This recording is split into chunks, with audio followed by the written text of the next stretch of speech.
Hi, and welcome to the I T'd Myself podcast. My name is Matthew Miniman, and this is episode 61. Conversation about the FBI! Woo! And as a guest, a special guest, I have Josh. Josh, the enigmable Josh. You want to introduce yourself, Josh? Plug anything you want? Yeah, sure. Thanks for having me on, Matt. I have some understanding of tech issues, but it's limited to CSS and HTML. I can hack into Wi-Fi networks, but that's about the best I've got. Would you call yourself an IT guy? I've been forced into that role a few times, but not. I really shouldn't have to be one. Perfect. No, that's good. Yeah. Nobody should be forced to be an IT guy. It's a lonely and desperate job. But be that as it may, we have a few articles to talk about today. And Josh, do you have a cell phone? Of course I do. Do you use your cell phone a lot? Yeah, absolutely. Okay. Well, so this first article that we're going to go over, it's actually a few articles that have come out over the last couple of weeks. And it's a story that the security industry as a whole has been sort of following for the past few months. And sometime in July, it was reported that the Chinese government had gotten access into the back-end telecom system of AT&T, Verizon, and there was one other, Lumen, which is a major ISP here in Colorado and across the nation. CenturyLink is also what they're known as. It's an interesting concept, or it's an interesting thing that happened because basically the way that the Chinese government got in is, and just given some background exposition on this, just so that way everybody understands, that the way that the Chinese government got in is through various means and laws and regulations that have been put into place by the FCC and law enforcement. Every telecom system is required to have a way for the government, for law enforcement to tap into communications across the United States. Now, they're not supposed to do that without a warrant, but guess what happens when you lose control of your back door? It's a back door for everybody, right? Well, I'm sure a weather balloon flying overhead with lots of telecom stuff in it. Right? I mean, it only takes a $22,000 missile to take one of those down, right? Only, yeah. And 4 months or 4 weeks of just nonstop news coverage to take it down. Yeah, absolutely.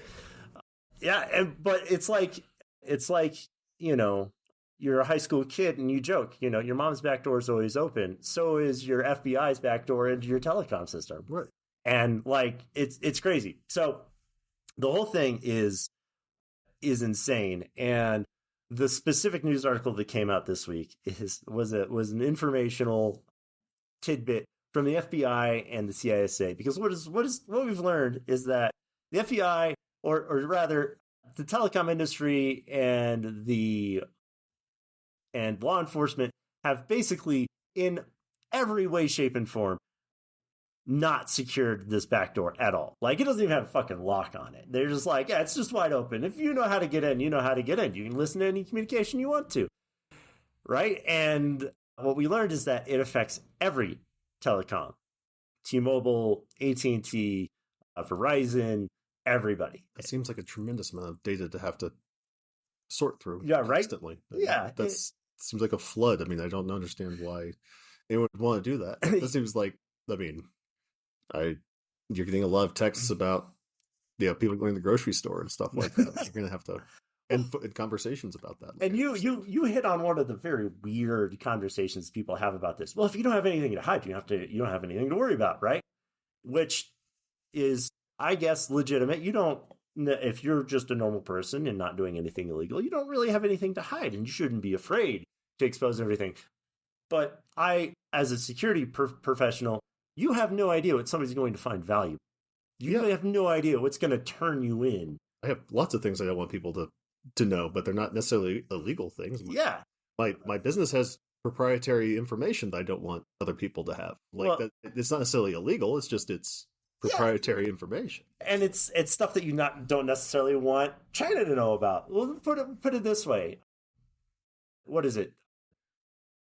It was the you take a mouth swab and they get your genetic code. Yeah. 23andMe. Yeah. 23andMe. That hack, really benign on the surface, because it's like, okay, yeah, they got who I'm related to. Big whoop. That's not a big deal. But here's the problem: is that when you do that, you're handing over certain pieces of information, and that hack specifically affected a Jewish population, Ashkenazi Jews. It was something like 23 million Ashkenazi Jews were targeted by a sale of that hack for like $300 million. Somebody bought that information, and they have this number of information. They have the first name, the last name, the address, the phone number, conceivably username and password also, of these people who only use the service conceivably for fun. But also, on the flip side of that, law enforcement was using that to track and find killers. Yep. Which is, I guess, if my uncle's murdered somebody and his DNA evidence is somewhere, I guess I want him to be caught, but also maybe not. I don't know. Seems like I want the law enforcement to do their job, not, wait for me to submit my spit willingly. Well, I don't know. I don't trust cops to do anything. So. Yeah, well, Don't shut the fuck up Fridays, right? That pulls you over. That's every shut day. the fuck up. Yeah, right? That's every day. Anyway, on the original line of this, the article came out from the FBI and the CIA. They did a joint release for United States citizens, basically stating, if you are performing communications that need to be secured or have sensitive information, do not use unencrypted forms of communication. That means no straight up phone calls, no SMS text messaging, just find a way to encrypt the message, and that's how you want to send that information. Okay, so that doesn't make any sense to me, because I have a friend that was a computer science guy, and he was working with me on end-to-end encryption with a key that basically he put on a USB drive they gave to me that he could send me emails encrypted, that the FBI wouldn't have that key because only I have that key, and I can decrypt it on my end. Yep. And I can send my back and forth because we're the two that have the key. Yeah. And that was something that drove at least this was 24 years ago or something like that. And that kind of thing drove the NSA and those kinds of people nuts, because it's encrypted information they don't have the back door to, because they don't have the key that I have physically with me. Oh, absolutely. Right? Yeah. So now they're saying to do it, but it's like, well, do you really want everybody well, that's kind of interesting, because they're really saying, you need to make sure that you're using an end-to-end encryption method.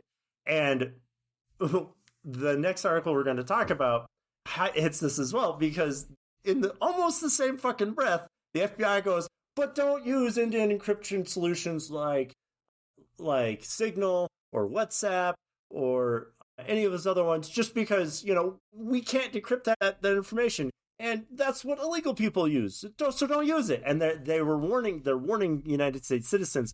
First, they're saying, hey, encrypt your communications. They're saying, but don't encrypt them in a way that we can't decrypt. And this is the crux of the fucking issue, because if you are the law enforcement and you want to build a backdoor into communication, that backdoor becomes accessible to anybody who has the key. Yeah. It doesn't matter.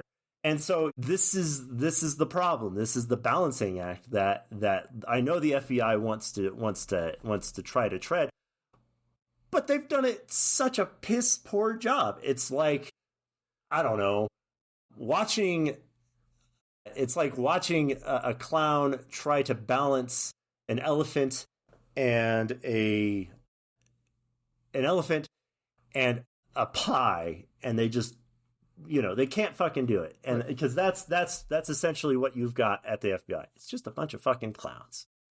Well, I'm sure they always have a warrant too, right? I mean, when they do these things, I mean, they always have. I mean, there haven't been any issues with that in the past that we've learned about. Yeah, right. Yeah. They've always had a warrant in order to investigate everybody, and which, by the way, the opinions of the podcast are entirely for for satire purposes only. Nothing in this podcast reflects any opinions of the people actually engaged in the podcast. Now that legal's done. But anyway, yeah, it's the FBI and law enforcement as a whole left these back doors open. And it was one of those things that when this happened back in the 80s, because that's really when this whole thing originated, the security industry was like, don't do this. Just don't. If you want to have a back door, then figure out a way to do it where it's a single use only. And it requires physical access that you cannot get past. But no, they wanted remote tapping of every individual across the planet. And we ran into this as well with like Apple. There was that case a few years back where there was a mass shooting in California. They got the phone of the shooter, and the FBI and law enforcement asked Apple to decrypt the phone, and Apple was like, we can't do that. Because Apple, by rights, if I produce a product, I do not want to, I don't want the ability to decrypt anything that you have on there. I don't even want to approach that. Once it's in your hands, it's yours. I don't want to have anything else to do with it because that puts more liability on me as a business owner. And Apple did the right thing there. Oh, yeah. By saying, oh, we can't decrypt it. Now, they did eventually decrypt the phone. That was a whole thing with the... Yeah, I remember that. Yeah. The NSO group actually helped them with that. That Israeli hacking group, but they helped the FBI out and whatnot. So remind me what the CISA is. I've this is the first. These articles are the first time I've ever heard of the. So it's the cybersecurity infrastructure. It's the Cybersecurity and Infrastructure Security Agency. It is the agency that is now overseeing all computer security for the federal government. It was initially started by the Obama administration. It was kind of toothless for a bit because they really didn't know how to make it an enforceable agency. It's still kind of toothless for you and me as consumers, as non-federal people, because we don't have to listen to them. They would just say, fuck you, I'm going to do what I want. But CISA specifically targets communications for federal agencies. Like anything that's federal or anybody has to touch federal system has to follow CISA guidelines, which slowly bleeds into the compliance frameworks that people follow for like PCI or HIPAA or things like that. Those are different compliances that businesses end up having to follow in order to do business. So the CISA drives all of that, and it eventually flows down. It used to be that NIST did that, which is the National Institute of Standards and Technology. They used to drive all of that down. And then it was kind of the NSA's job, but the NSA is more focused like on offensive, whereas like, you have a CISA that's focused on defensive, NSA is focused on offensive. And so there's a whole lot there. But the CISA right now is still kind of a paper tiger to everybody who isn't a federal employee. They don't really do much except for say things, and that's it. They write documentation. The worst kind of people. Those that write documentation. Oh, that's all I do. So. It sucks. Yeah, invoices, right? I wish it was invoices. Oh, numbers are exciting. Oh, wait until you look up the harmonized tariff schedules. I think it's 6,000 pages. Oh, and man. It lists everything on the planet and how much tariff you have to pay on it. Oh, wow. Yeah. I don't. And there are 4 columns on different tariff rates for every single item, and you have to search through the whole thing and find out. It sounds like a riveting read that I'll let AI work out for me. Yeah, I mean it's a huge PDF. Yeah, no, it sounds just absolutely terrible. So, moving on to this again to the second article that we mentioned before, the CISA has basically said that you should not be using encrypted messaging apps because they really want to be able to intercept those communications or be able to see those communications. They want to be able to tap in. And they're like, we need to change these we need to change these apps so that they don't protect the bad guys. And the problem with that statement is you can't protect the bad guys, Right. and also then not protect the good guys. Technology is agnostic. It doesn't give a shit what you're doing. Right. If you're doing communications, it works one way. It works one way. Right. I mean, my understanding is that WhatsApp is, encrypted to the federal government, but it's not encrypted to Facebook. So they use all the data from WhatsApp all the time to. Well, yeah, Mark Zuckerberg is taking a bath with all of your data. Oh yeah. He literally he just prints out everything and shreds it and then takes a bath. It's like a gerbil. He just kind of like rolls himself around in a hot tub. Did you just tell me that Mark Zuckerberg prints the internet? Yeah. Well, he's got the ability. He's got that stupid haircut and $1 billion. He can do whatever the fuck he wants. True. I also told you he's a gerbil too, so yeah, that's how he bathes himself. He bathes himself with the data of everybody on the planet. Yeah, that's why I don't interact with him.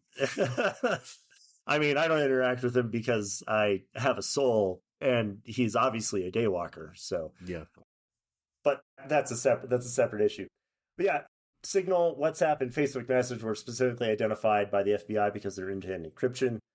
But this also includes other end-to-end encryption methods as well, like iMessage, where if you have the encryption enabled, it prevents anybody from accessing that information from the outside, which is something that I suggest everybody do, because you don't know at what point your messages might be read, you don't know what messages you might receive, and you don't know what kind of sensitive data is people are looking for. You just don't, and if there were ever an opportunity where somebody were to desire your data, like Mark Zuckerberg does, you want to try to prevent that as much as possible. Again, I'm just going to hit on it. Don't give Mark Zuckerberg your data. He wants it for naughty purposes. Oh, yeah. He touches himself with your data. That's what he's all. Yeah, that's what I understand.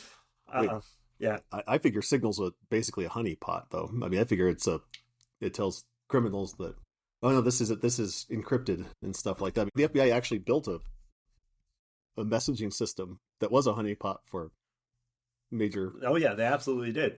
And the funny thing is that actually happened a few weeks ago. One of those forums got closed down.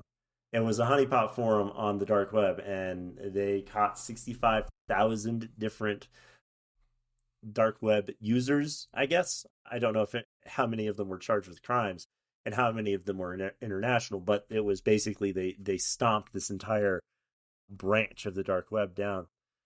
For all my criminal activity, I figure what I have to do is make sure that I make my own encryption system that I control, or else it's just not. I can't trust it. I mean, why would I trust somebody else's encryption system? That I didn't build. I mean, that sounds like all I'm doing is giving them my data, not keeping it for myself. Congratulations, you figured out the entire purpose of Google. Creating their own encryption mechanism just to do illegal shit.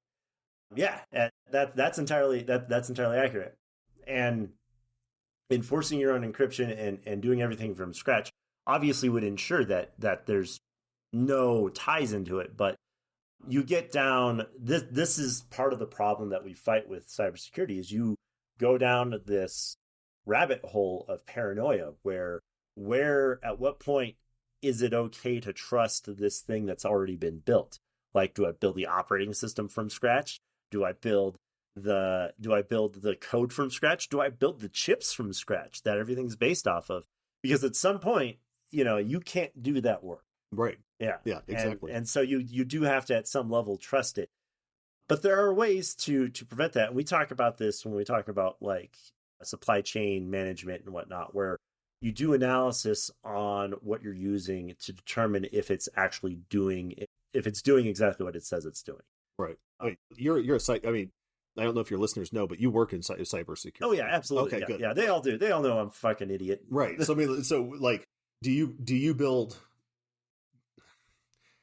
to the best of your ability, some sort of encrypted system that the people that your customers or your clients or whatever can use, that's not, say, WhatsApp or something like that, so that they can transfer data as securely as you can make it. At Well, least. I mean, so we don't do you any. can't make. I mean, I don't think you can make chips. You might be able to make chips. No, no, I But don't other than that, I mean, like, you're probably not building BIOS systems. no, You're probably not doing no. operating. You're probably not doing operating software. No, the generally in the consumer level and in the normal business market, what we do is we follow best practices. Okay. And those best practices are basically an industry standard. They're not foolproof. They're not by any means a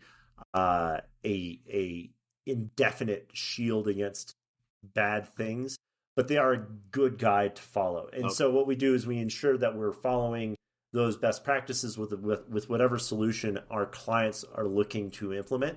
And so, for instance, if a client just comes to us and says, "Hey, I need a secure messaging solution," we go, "Oh, Teams, because you pay for it already. Okay. It's Microsoft. You already trust Microsoft. Might as well trust them just this little bit more because you already trust them with all your data anyways, because you're using a Microsoft system, you're using Office 365. Might as well just trust them this much further." If somebody were like, "Hey, we don't have Microsoft, or we want you to build this solution from scratch," then yeah, we'd probably build a Slack, an internal Slack that we secure ourselves. Mm-hmm. And that is a valid point. Is there is a build it versus buy it solution matrix there, where if you have the ability to build something yourself, always build it in-house first and utilize your own security practices to better tamp down on any exfiltration of data. Okay. So somebody like the military is obviously they've got the money to burn and they can spend all that money. So these articles about CISA and FBI wanting people to stop using WhatsApp and Signal. Yeah. Facebook, whatever. That's the same thing as what I'm sure it's built. I'm sure WhatsApp and that thing are built on a very similar. Oh yeah, platform. absolutely. They're the both, same. because they're both Facebook. I mean, whatever the user interface looks like is irrelevant. It's still the same security method. Because why build two security methods when you can just build one security method and use it twice? I don't.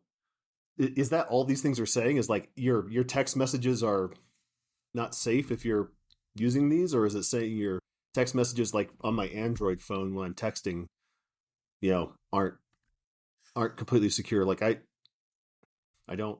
It's telling you SMS. So the FBI is warning you that your information is being read by China when it's being transferred over unencrypted communication paths. So phone calls and text messages don't get encrypted by virtue of being on Verizon or T-Mobile. And what they're saying is this information can be read by China. So if it's sensitive in nature, or you don't want the Chinese government to see it, or if you're just a person who values their privacy, you should be using an encrypted messaging system platform until the United States government can fix this issue with the telecom industry. So they're saying to use WhatsApp until they're saying use end-to-end encryption. They don't specifically say WhatsApp. No, but they're saying something like WhatsApp. Yeah, exactly. Okay.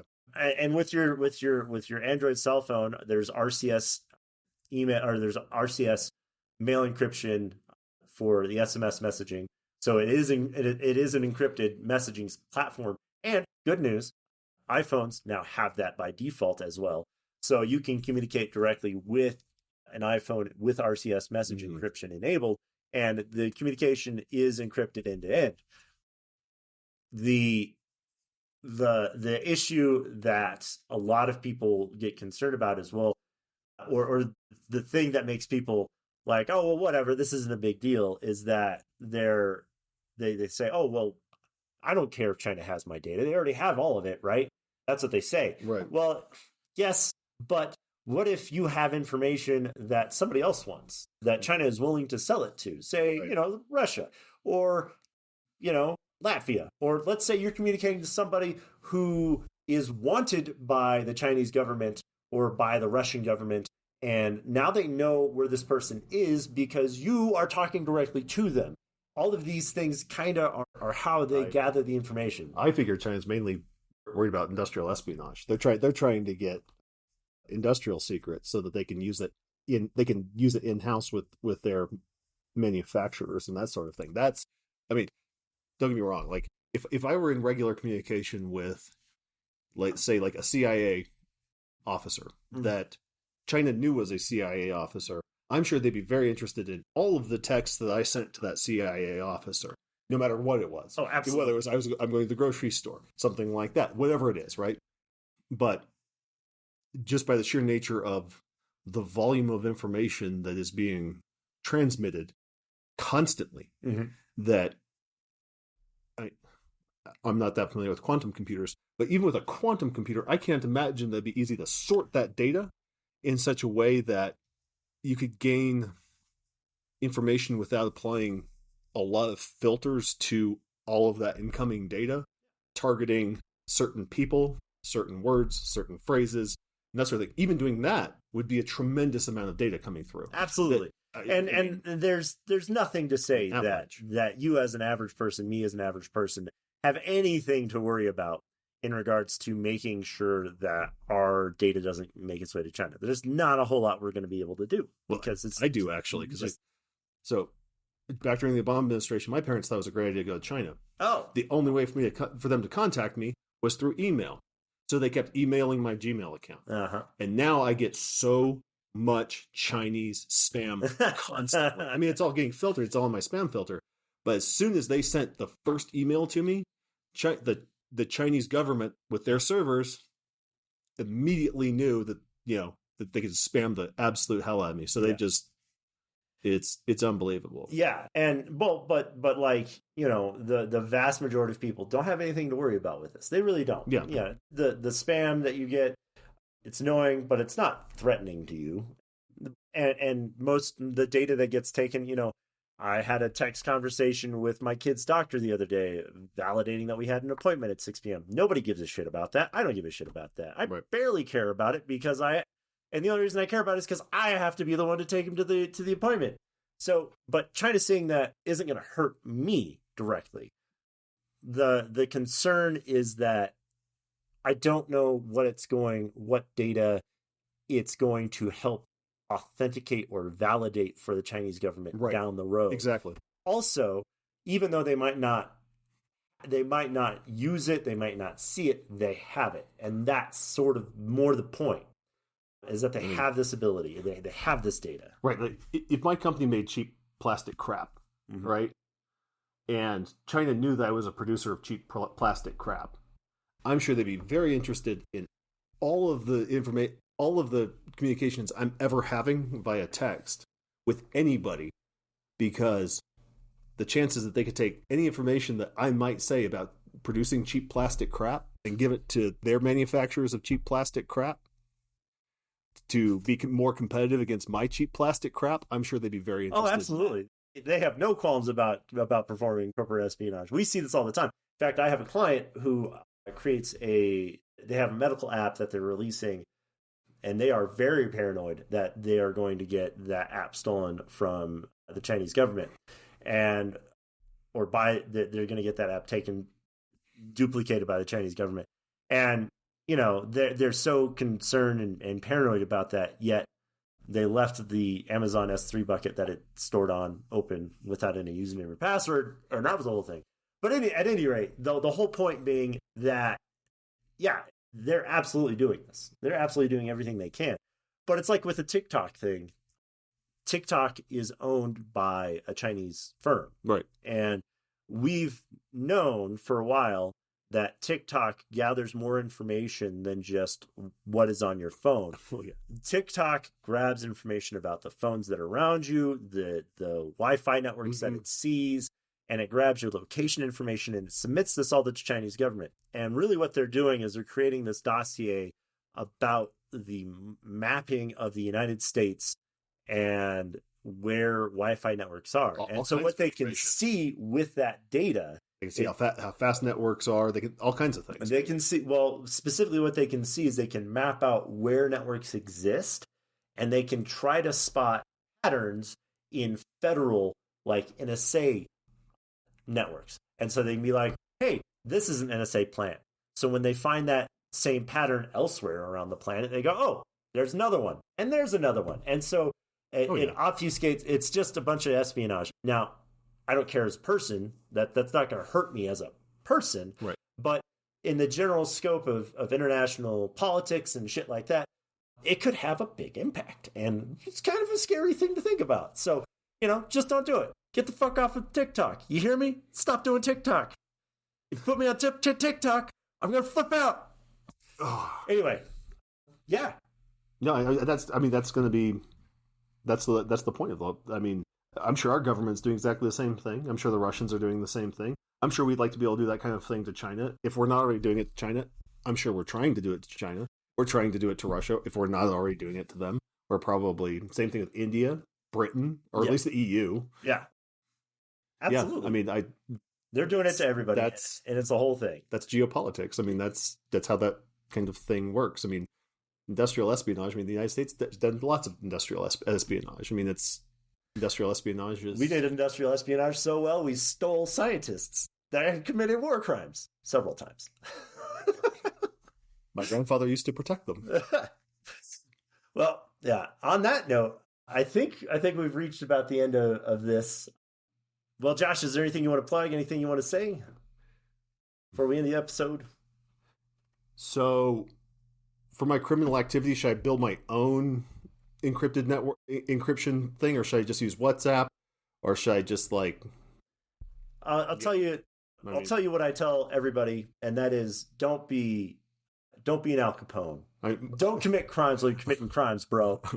Aren't most of those people just using lots of burner phones anyway? So it's just, I mean, I can't imagine they're doing much any kind of texting back and forth about anything real. I'm sure a lot of that stuff is face to face or burner phones, or if you're gonna use human messengers. And honestly, if you're gonna do illegal activity, or even if you're not, and you just want to keep something super secret, the best form of encryption, it's a one-time pad. And basically the encryption methodology is there's a pad that you use for a single message, and then once that message is done, the pad gets thrown away, and you use the next one for the next message. And you have that set. And then once you have that set, it's basically you can't decrypt it. There's no way to decrypt that information. Right. So yeah, if you want, you can do that. But otherwise, yeah, don't do illegal shit while you do illegal shit. Don't break laws while you're breaking laws, bro. Yeah, I guess I'm relying on the security of Google for a lot of my stuff. So as are we all. I figure they're more concerned about cybersecurity than I am, and they probably have a lot better protections against cybersecurity than anything that I could build. So absolutely. Anyway, thanks, Matthew. Appreciate it. Yeah, thank you for coming on. And for everybody else, I hope you have a great